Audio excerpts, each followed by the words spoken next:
Buenas tardes, amigos radioescuchas y televidentes de su programa Reescribiendo la Historia, esta vez celebrando el Día Mundial del Medio Ambiente. Nuestro programa lleva como título Medio Ambiente, una responsabilidad de todos. Para ello, hemos invitado al profesor matemático y medioambientalista Manuel Zárate, quien nos ilustrará al respecto justo después de la pausa. Bienvenidos al canal de YouTube de la Dirección de Tecnología Educativa. Aquí podrás encontrar una serie de recursos didácticos y tecnológicos que te ayudarán en el proceso de enseñanza-aprendizaje. Podrás encontrar congresos, foros, talleres, recursos audiovisuales en general, documentación de investigaciones, programas radiales y televisivos. Te invitamos a que te suscribas a nuestro canal y puedas estar permanentemente informado de cada una de las innovaciones que estamos trabajando para ti. Suscríbete. Estamos de vuelta. Bienvenido, profesor Manuel, a Reescribiendo la Historia. ¿Cómo se siente? Muy bien, muy bien. Oye, agradezco mucho esa iniciativa de ustedes para tocar un tema sin ninguna duda de importancia vital en nuestro país. Desgraciadamente un tema que no le damos a veces toda la dimensión que debiese tener, porque no es un problema solamente ambiental en general, sino que tiene sus elementos particulares como componente del ambiente, este asunto del agua, ¿no? No estamos tocando cualquier cosa. Si vemos, por ejemplo, en Venezuela, hablamos del petróleo, ¿no? El recurso estratégico que ha prácticamente hecho un país en el siglo XX. Si hablamos de Bolivia, la minería boliviana, el estaño, qué sé yo, también es una minería, o la plata y el oro en Perú, en México.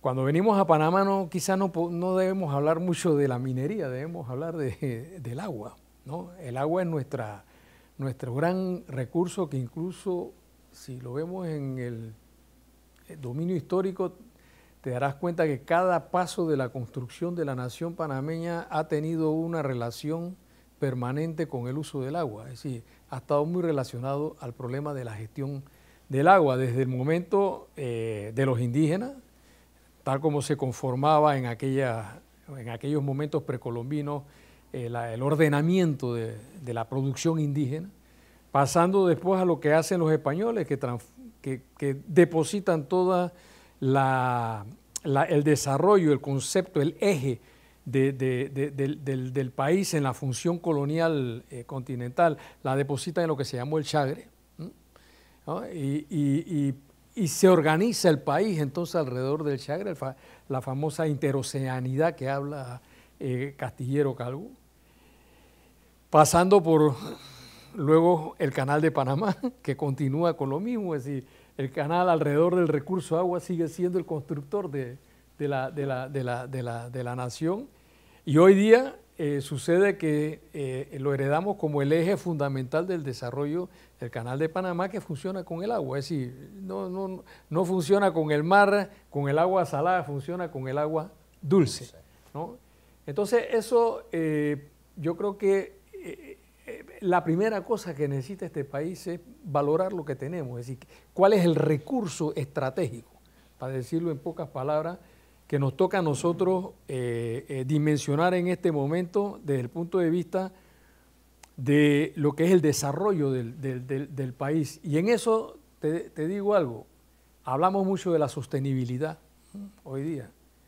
Bueno, lo que hay que preguntarse, ¿qué es la sostenibilidad en el agua en un país como el nuestro? Hablamos mucho de la soberanía, hablamos mucho incluso de la alimentación, ¿cómo se llama? La seguridad, la seguridad hídrica y la soberanía alimentaria. Y yo pregunto, ¿y cuál es la soberanía hídrica? Es decir, ¿a dónde está nuestra soberanía hídrica? ¿Cuál es ese concepto? ¿Cuál es ese concepto? ¿Dónde está reglamentado? ¿Bajo qué leyes? ¿Y cómo se encuentra en este país en este momento, siendo ese el recurso fundamental nuestro? A ver, si celebrando el Día del Medio Ambiente, nuestro actor principal es el agua, porque sin agua no hay todo lo demás. Entonces, estamos aquí, diríamos, en buen panameño, pata para arriba, hablando de todo tipo de soberanía y la principal no existe, ni jurídica, ni conceptualmente hablando, ¿verdad? Así es. Soberanos, por ejemplo, en el agua fueron los indígenas, precolombinos. Ellos eran dueños de su agua, la utilizaban a su manera, como un valor de uso, etc. Llegaron los españoles, ¿y qué pasó? Todo lo pusieron en los huevos de la gallina, como dice otro, lo pusieron en el chagre. Pero el chagre lo manejaban ellos. ¿Para qué? Para transitar todo su oro, que además fue el factor fundamental de las colonizaciones en Europa y de las guerras en Europa. Y después lo toman los norteamericanos a favor de ellos. Entonces yo te pregunto a ti, ese recurso fundamental que para nosotros es el agua, ¿hemos sido nosotros soberanos sobre ese recurso? Absolutamente no. Entonces, porque al final la soberanía es territorio, es poder y es pueblo. Yo pregunto, ¿cuál ha sido el poder del pueblo sobre ese recurso? Ninguno. Y viendo que algunos países de América Latina y el mundo han ejecutado duras políticas, incluso armándose militarmente a favor de ese principio que usted dice, la soberanía hídrica, visualizando lo que viene en un futuro cercano. Recién escuchaba yo en un programa muy reconocido internacionalmente de que ya vienen para América Latina y el mundo serias sequías en los principales núcleos urbanos. Por ejemplo, vi el Valle Central de México, la Ciudad de México, Río de Janeiro, Lima, Perú, vaya, 3 de las ciudades más pobladas de nuestra América. Entonces, y ni qué decir de algunas regiones de África y de Asia, ¿verdad?, que han hecho mal uso del agua. Entonces, como país, nosotros debemos ir pensando ya un poquito en esa soberanía hídrica. Profundícenos ahí, profesor, un poquito más al respecto. Mira, es muy importante lo que tú has tocado, ¿no? Como se está conformando el mundo hoy, y los problemas nuevos, los fenómenos nuevos que nos llegan como el cambio climático, que lo que está haciendo es un reordenamiento mundial, global, de lo que es el recurso, agua como recurso, no agua como elemento. Agua como elemento es H2O, es una molécula, es un gas además, ¿no? Como recurso es cuando ya tú lo tienes con la capacidad de utilización para un fin determinado. Cuando tú lo ves como recurso, entonces tú te das cuenta que eso que pareciera infinito, no es infinito, es finito. Tiene un techo. Y que es poco. Y que es poco, además, ¿no? No es que es entonces, cuando viene el cambio climático y los fenómenos actuales del mundo, tú te comienzas a dar cuenta que ese ordenamiento en materia de las capacidades de oferta que hay en el mundo han variado al mismo tiempo que ha variado por las necesidades de la demanda. Y a veces tú comienzas a ver que aquello donde había una gran oferta y baja demanda, hoy hay una gran demanda y una baja oferta, ¿no? Es decir, todo en el mundo se viene reordenando desde ese punto de vista. Y lo que está marcando el cambio climático es acelerando esos elementos en el ordenamiento del balance que pueda haber entre la oferta y la demanda del recurso. Entonces, cuando tú ves estas cosas, que se comienzan a crear lo que en economía un poco es un factor que se utiliza permanentemente, la escasez. Cuando tú comienzas a ver este problema de la escasez, comienzas a ver también el problema de que aquello que antes quizás no aparecía como un recurso de importancia estratégica para un país, comienza a aparecer como un recurso de una importancia estratégica para un país. Por ejemplo, ponte a ver en un país como Israel, ¿no?, que no tiene prácticamente agua, lo que significa tener un chorrillo de agua, ¿no? Es decir, hay que cuidarlo como si fuera, ¿no?, la garantía de la seguridad del Estado, ¿no? Quisiera ahí hacer un paréntesis y también enfatizar el problema que está viviendo el oeste de Estados Unidos con el agua. Demanda de los ciudadanos contra las grandes transnacionales y los grandes rancheros que quieren usar ya no el elemento, sino el recurso agua para comercializarlo o almacenarlo para cotizarlo en la bolsa y venderlo mucho más caro. Y esto comienza a generar además un mercado del recurso, porque en aquellos lugares donde no hay van a tener que comprar en lugares donde sí lo hay, etcétera. Es decir, hay una nueva configuración mundial en función de todos estos recursos. Y por eso tú verás, ¿no?, la importancia, por ejemplo, que creo que lo nombraste, que pone, por ejemplo, Brasil. Para Brasil el agua es parte inherente, fundamental de la seguridad nacional, ¿no? No solamente porque tiene la reserva superficial más grande del mundo, sino porque son parte también custodios de la reserva más grande del mundo de acuífero, ¿no? Entonces, esos son los recursos que mañana o pasado pueden sustentar la vida del planeta, y tú tienes desde ya que comenzar a tratarlo como un problema de la seguridad del Estado. Entonces yo te pregunto ahora, en función de eso, bueno, yo te he dicho que Panamá tiene un recurso estratégico que es el agua, del cual depende el eje fundamental del desarrollo, de donde puede partir además como pivote el desarrollo de la nación panameña, que ahora es nuestro, que es el canal. Para el interior de la tierra, el continente, y para geopolíticamente por el canal. En dos sentidos. Sí, en dos sentidos, porque además el comercio mundial depende de eso. Depende de eso. ¿No? Entonces sucede que yo te pregunto a ti, ¿cuál es la atención que nosotros le ponemos al agua como problema de la seguridad del país? La seguridad del Estado, la seguridad nacional. Entonces tú dirás, bueno, el problema es que los Estados Unidos nos custodian, pero es que nosotros ya nos independizamos. Debemos ser nosotros quienes defendemos nuestros recursos. Ya eso se acabó en el siglo XX. Estamos en el siglo XXI. Tenemos una dependencia mental todavía. Una dependencia mental absolutamente, es lo que yo llamo. Es decir, dirigir un país del siglo XXI sentados en la Primera República, ¿no?, la que nace con la colonia.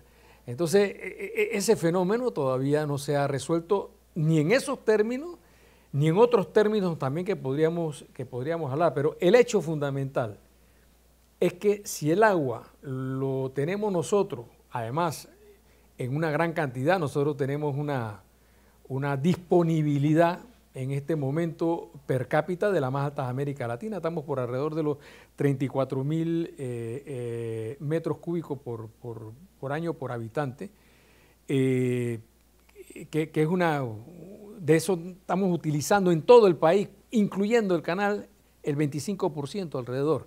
Un 75% sí, que no se usa. Entonces tú te dices, bueno, pero fíjate, tenemos esta disponibilidad, tenemos esto, tenemos que cuidar eso. Porque mañana o pasado incluso es un recurso que cuidado que vale más que pasar barco, ¿no? Entonces, esos son los problemas que nosotros tenemos que ir vislumbrando desde ya en términos del país de mañana. Es decir, cuando hablamos no del país que tenemos, sino del país que queremos, tenemos que vincular todos estos elementos como nuevos factores, nuevas variables. Y no solo la calidad, sino también la calidad de esa agua. Ese es otro problema importante que has tocado. Mira, nosotros cuando vemos la oferta, siempre la vemos, bueno, ¿cuánta lluvia cae? En Panamá cabe cualquier cantidad de lluvia. Es decir, anualmente creo que estamos por los 220 mil millones de metros cúbicos al año. Es una locura. Y cuando tú comienzas a ver la disponibilidad, creo que estamos por los 120 mil, 119 mil metros cúbicos, millones de metros cúbicos, disponible, no es cualquiera. Es decir, el 54% prácticamente de lo que cae en Panamá está a disposición. Entonces, para los que no ven, profesor, disculpe que lo interrumpa, es mucho más arriba del promedio de cualquier otro país. No, sí, eso bastante. Y entonces, tú tienes eso y tú te dices, bueno, tenemos una gran oferta, ¿ah?, por habitante. Pero sucede que nosotros, por ejemplo, tenemos un consumo de promedio por habitante de 370 litros diarios. Es una locura, eso es insostenible. Al ritmo que va el crecimiento poblacional del país, eso es insostenible. Hagamos un paréntesis ahí, o sea que el panameño es uno de los mayores, diríamos, para no decir malgastar, consumidores de agua. Yo te diría que eso ya nos califica de despilfarradores de un recurso, ¿no? Porque es despilfarro. Profesor, puede ser también agua que se pierde. Claro, hay de todo. Tuberías rotas. Bueno, prácticamente el 48% del agua que produce el IDAN se va en fuga. o en no pago. Es decir, nosotros, cuando tú comienzas a ver la ineficiencia que esto significa, es una locura. Pero lo que te quiero llevar es que si tú tienes ese consumo, tienes que pensar también en que entonces tienes un residual de agua. Y pregúntate ahora, si tú estás en las capacidades, en este momento el país está en las capacidades, en este momento de resolver esos residuales. Bien, con esa interrogante de los residuales, nos vamos al debate, a las conclusiones, justo después de este cambio. Hasta luego. La librería universitaria es innovadora, dinámica, un puente de cultura, conectando a escritores nacionales e internacionales. Este espacio está disponible para administrativos, profesores, estudiantes y público en general.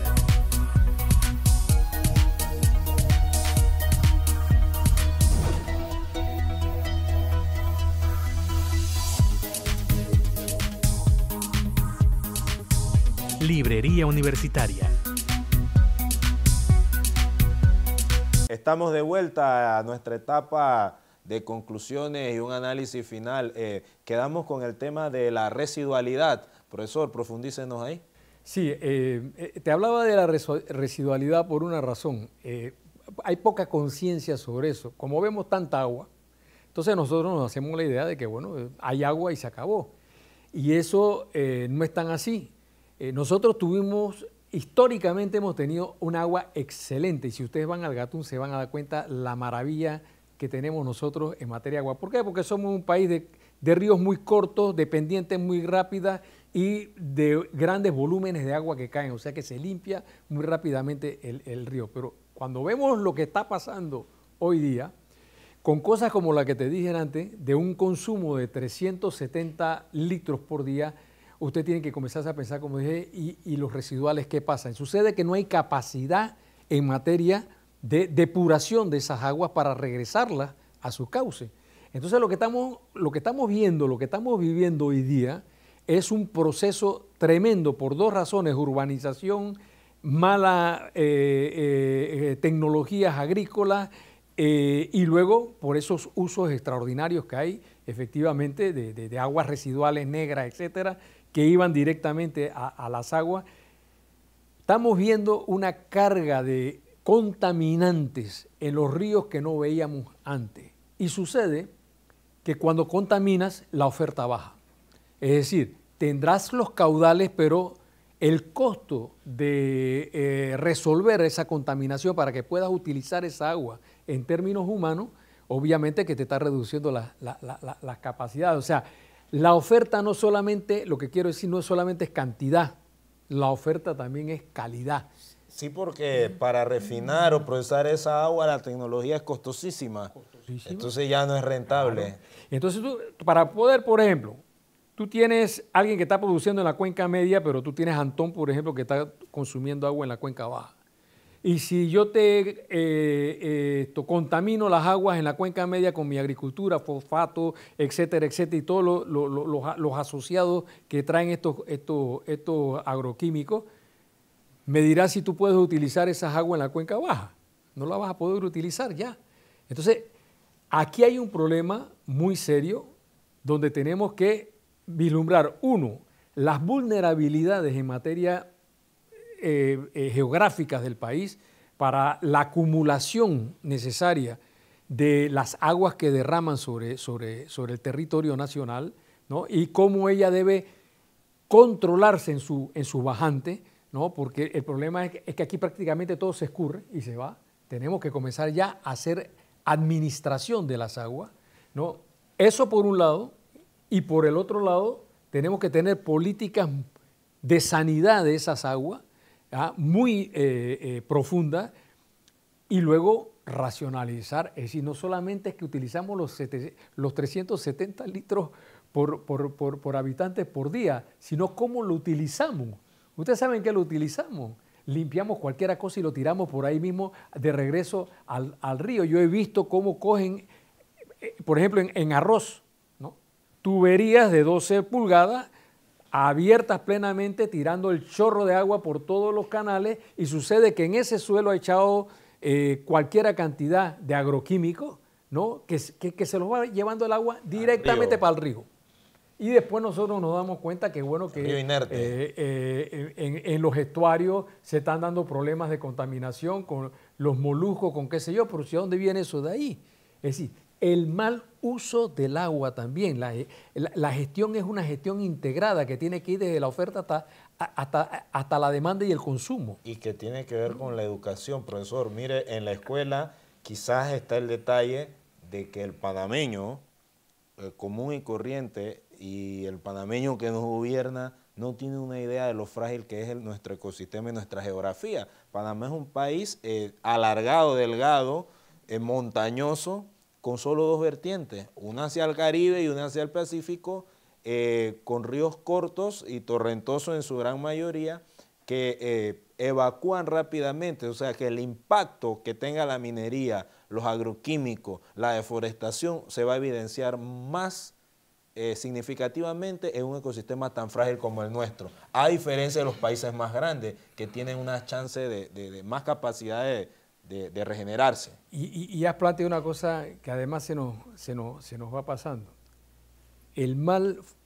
La mala gestión que tenemos nosotros en nuestros acuíferos. Nuestras aguas, nuestros caudales pueden vivir en el verano solamente a través de los acuíferos. Desde los mantos freáticos, que son los más superficiales, hasta los que están en profundidad. Fíjate lo que está pasando con el río Antón. Lo que está pasando con el río Antón es que tiene una sequía rapidísima desde que llega el periodo de estiaje, ¿no? Y entonces sucede que, ¿qué es lo que pasa? Bueno, el manto freático, que es el más superficial, escurre muy rápidamente y ya se acabó el río Antón. Entonces, y pasa de Chorrera hasta provincias centrales, todos esos ríos no llegan a su destino. Entonces, ¿cuál es el problema que hay ahí? Que nosotros hemos ido deforestando las cuencas altas, y en las cuencas altas están los puntos de recarga. Y como vamos deforestando, vamos incrementando las escorrentías, ¿no?, hacia abajo. Llueve y en vez de retenerse las aguas, filtrar las aguas para recargar debidamente los acuíferos, se va toda para el mar. Y cuando llega el verano nos quedamos nosotros con un problema de déficit inmediatamente. Un caso que además ya es hora de que lo estudie, por ejemplo, la cuenca, lo que llamamos las cuencas hidrogeológicas, por ejemplo, del Canal de Panamá. Es decir, ya estamos viendo que cuando hay penurias de agua ya en los últimos momentos de invierno y el verano se nos alarga, obviamente que los acuíferos ya no están alimentando suficientemente. Esos casos que vimos, que estamos viendo incluso en estos 8 años últimos, desde el 2009 al momento actual, en la secuencia del canal, estamos viendo ya problemas muy serios que a mi manera de ver, lo que se está generando en verano es que los procesos de deforestación muy fuertes que se están dando en el entorno de la cuenca hidrográfica del canal, en las cuencas altas, que son las áreas de recarga más importantes. Y si seguimos por el camino que seguimos, maltratando los puntos de recarga, perdiendo las reservas y concentrando nuestra población en puntos centrales, como por ejemplo el caso del corredor interoceánico, que tiene hoy día concentra prácticamente el 57% de la población nacional y que va en incremento. Más de 2 millones de habitantes. Sí, más de 2 millones y va en incremento. Ese desbalance territorial unido al problema de la distribución no uniforme de la oferta de agua nos está creando un problema que no está contemplado en los planes de desarrollo del país. Estamos seguimos en ese transitismo que nace con los españoles, hoy día un poco gestionado en el neoliberalismo loco, ¿no? Y sucede que no estamos viendo el país que tenemos que desarrollar, es un país equilibradamente, porque esto es un país lleno de vulnerabilidades. Un ecosistema frágil. Ecosistemas muy frágiles. un país angosto. Es decir, sí, dijiste antes, el problema de las zonas de convergencia intertropical nos trae el agua, pero tú sabes que esa zona de convergencia puede pasar al otro lado sin dejarnos una gota de agua también. Sí. Entonces, nosotros tenemos que saber manejarnos con mucho cuidado. Sí, tenemos mucha agua, pero con grandes vulnerabilidades que exigen unas políticas del Estado institucionales que al menos en este momento yo no las veo. Seguimos montados en aquel carro viejo, por ejemplo, tratando de pisar el acelerador para ver si vamos rápido. No, estamos por ejemplo, equivocados. las últimas sequías que ha habido en América Latina no nos afectaron bastante por la zona de convergencia intertropical. Nos benefició con lluvia, más no hacía a Venezuela y a Perú, que tuvieron de las peores sequías. Cuando nos toque a nosotros, profesor, yo no creo que nosotros tengamos esa solvencia. Lo que pasa es que nosotros estamos aquí y a veces, y hablamos muy bonito del canal y aplaudimos el barquito bonito. Hablen con los técnicos de agua del canal para que ustedes vean los dolores de cabeza que hay ahí. Es un estrés permanente, sobre todo cuando va llegando noviembre, diciembre, porque si no se carga en el justo nivel el lago, estamos en un problema inmediatamente sobre los meses de sequía que nos vienen. Profesor, ¿cómo hacemos para que el ciudadano común, y esto hago un llamado de atención a mi gente de las provincias centrales, tomen conciencia, por ejemplo, la región de Azuero, que cada vez el agua está más lejos, pozos de, hablaba yo, me decía un técnico de Mida, 100 brazas, imagínense, 200 brazas, cada vez se escurre más el agua hacia abajo. No es que no haya, sí hay, pero nadie puede pagar un pozo que te sale entre los $5,000 y $8,000 por poco, porque está muy lejos el agua. Y quién sabe de qué calidad. Nadie te asegura que vaya a salir suficiente agua para consumo humano, ¿verdad? Entonces, eso es un problema que hay en las provincias centrales, específicamente en Azuero. Y seguimos deforestando, seguimos con el método extensivo de agricultura, el método extensivo de ganadería, que acaba con todo. Sí, has pegado un punto también de lo que llamamos las fragilidades nuestras, ¿no? Es decir, que estaba hablando, es un problema de gestión. Sucede que sí, nuestros abuelos encontraban agua a 2 metros, 6 metros, ¿no? Encontraban agua sobre todo en las cuencas bajas, ¿no? Las cuencas bajas son nuestras cuencas de reserva, pero cuando tú comienzas a ver cuál es el ancho de nuestras cuencas bajas en relación, por ejemplo, a los anchos de Francia, qué sé yo, o Brasil, las extensiones que tienen son de amplias reservas en las zonas bajas. Nosotros estamos pegados al mar prácticamente. Entonces, sí es verdad que se llenan, pero tienes que cuidarla. Tienes que saber manejar la superficie, porque lo que utilizaban nuestros abuelos eran justamente los mantos freáticos superficiales. Es decir, la máxima pozo que yo encontraba era 3 metros y medio, no, y 10 metros cuando más. Cuando 10 mucho. metros cuando más. Es decir, te hablaban de que 30 pies, qué sé yo, en esas épocas, ¿no? Cuando te hablaban de 48 pies, tú te quedabas con la boca abierta. Es decir, los niveles freáticos estaban ahí para ser utilizados de estos acuíferos. 150, ahora vamos por 100, 200 150 pies. Y cuidado que vamos a tener que llegar a los 300 como en Argentina y en otros lugares, en las Mendoza, que tienen que bajar 400, ¿no? Entonces, el problema es que no son muy grandes y como hemos deforestado totalmente arriba, es decir, el pasto, la pisoteada de suelo, etcétera, etcétera, prácticamente no absorbe, no hay absorción de esas aguas. Y lo que puede sustentar algo de agua, que es lo que viene de arriba, lo que corre por la fractura, ¿no?, hacia abajo, entonces sucede que arriba también las estamos dañando. Los niveles freáticos del verano que abastecían hasta laguitos completos permanentes en nuestro interior se han agotado totalmente. Sí, eso es un problema que tenemos nosotros en materia de gestión que tenemos que resolver, pero es un problema que dijiste antes. Antes que nada, educación, cultura del agua. Nosotros nacimos con una cultura del agua libre. Es decir, agua por todos lados. Y es verdad, uno va del este a oeste del país y cada 3 kilómetros, .7, cada 4 kilómetros, tienes como mínimo una quebrada. Y lo que hacía nuestro campesino, siempre que compraba una tierra, porque había un concepto de que el río estaba dentro de la tierra, entonces te compraba la tierra con el río adentro. Y utilizaba, por supuesto, el río, ¿no? Y ahí no había en ese momento concesión de agua ni nada. Él compraba, cercaba y ustedes veían el río mismo cercado, ¿no? Para que la vaca tomara, etcétera, etcétera. Eso se acabó. No, esa gestión se acabó. Tenemos que pasar a otro nivel de conciencia ambiental en la cual tenemos que entender que hay que administrar el agua. En el verano, en la estación seca del año pasado, escuché yo la noticia, por primera vez un río de Darién se quedó seco a mitad del curso, que fue el río Sestegandí. Yo conocí ese río y ese río es por mucho más grande que incluso que el río Antón, que hemos usado ejemplo aquí en el programa, y eso es alarmante.